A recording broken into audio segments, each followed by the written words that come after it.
बोलो। Hello friends, welcome to my new vlog. और आज का व्लॉग होने वाला है हेयर्स के ऊपर।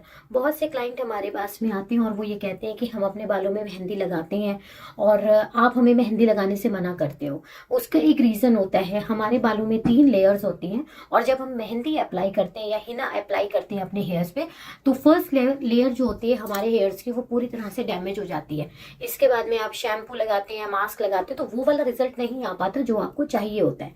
आने वाले टाइम में जब आपको ग्लोबल कलर चाहिए होता है तो फिर उसमें बहुत टाइम लगता है, क्योंकि हमें मेहंदी के कलर को पूरी तरह से काटना होता है, जिसमें 4 से 5 घंटे भी लग जाते हैं कई कई केसेस में। इसके बाद में एक क्वेश्चन आता है कि जब हम स्मूथनिंग, केराटिन, बोटॉक्स, नैनोप्लास्ट कुछ भी करवाते हैं तो हम आपके ही दिए शैम्पू, मास्क क्यों लगाएं? उसका रीजन ये होता है, जब भी आप कोई भी केमिकल थेरेपी अपने बालों में करवाते हैं तब आपको रिकमेंडेड शैम्पू, मास्क लगाना बहुत ज़रूरी होता है, क्योंकि ये जो शैम्पू और मास्क होते हैं ये सल्फेट फ्री होते हैं।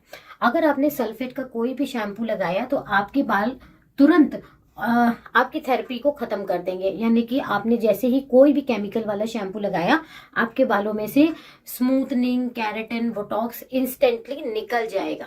इसीलिए सैलून में या पार्लर्स में हमेशा यही कहा जाता है कि अगर आपने ये थेरेपीज करवाई है, ये ट्रीटमेंट्स करवाए हैं, तो आप हमेशा रिकमेंडेड शैम्पू, मास्क और सीरम्स को अप्लाई करो। बाद में हमारे पास में क्वेश्चन आता है कि हम स्मूथनिंग, केराटिन या बोटॉक्स जब भी करवाते हैं हम ऑयलिंग कर सकते हैं क्या? और जब हम ये कहते हैं कि नहीं मैम आप अभी नहीं कर सकते, तो उसके पीछे बहुत सारे क्वेश्चंस आ जाते हैं कि भाई क्यों नहीं कर सकते, आप क्यों मना कर रहे हो?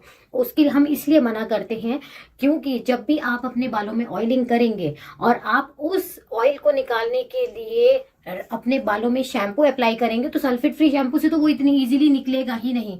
आप कोई भी सल्फेट वाला शैम्पू अगर अपने बालों में अप्लाई कर देते हैं तो आपके बालों में से फिर से वो ट्रीटमेंट निकल जाएगा। इसलिए हम कहते हैं कि आप कुछ समय के बाद में आप ऑयलिंग कर सकते हो। अगर आपने केराटिन करवाया तो 5 से 6 महीने के बाद में आप ऑयल अप्लाई कर सकते हो। आपने बोटॉक्स करवाया, 5 से 6 महीने के बाद में आप ऑयलिंग कर सकते हो। वो भी हल्की हल्की, बहुत ज्यादा ऑयल नहीं लगा सकते। ऐसी जब स्मूथनिंग की बात आती है तो भी हम एक ड्यूरेशन बताते हैं कि उस ड्यूरेशन के बाद में आप ऑयलिंग अपने बालों में कर सकते हो। तो जो भी चीजें हम बताते हैं या जो भी सैलून्स बताती हैं, तो वो एक रीजन के तौर पे बताते हैं कि आप अगर आप ये चीज यूज कर रहे हो तो आपको ये थेरेपी ले रहे हो तो आपको ये चीज यूज करनी चाहिए, ये नहीं करना चाहिए, ये करना चाहिए। तो उन सभी के पीछे कुछ ना कुछ रीजंस होते हैं।